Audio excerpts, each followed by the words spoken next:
अस्सलाम वालेकुम। आज फिर हम आए हैं। मेरा फेवरेट जो गोश्त है, रांझे वाला गोश्त, उसके लिए हम आए हैं। तो अनबॉक्सिंग करेंगे।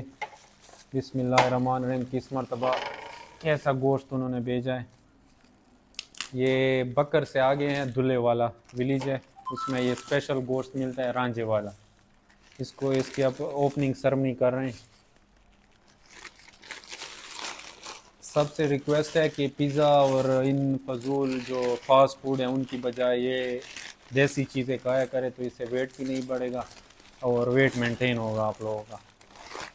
ये ऐसी खूबसूरत पैकिंग उन्होंने की होती है।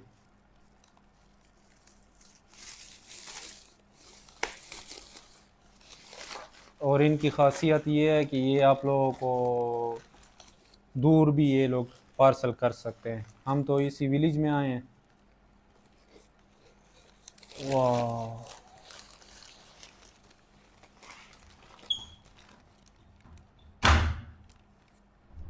ये देखो इतना सॉफ्ट। ये देखिए, टेस्ट कर लेंगे। बिस्मिल्लाह। वाह,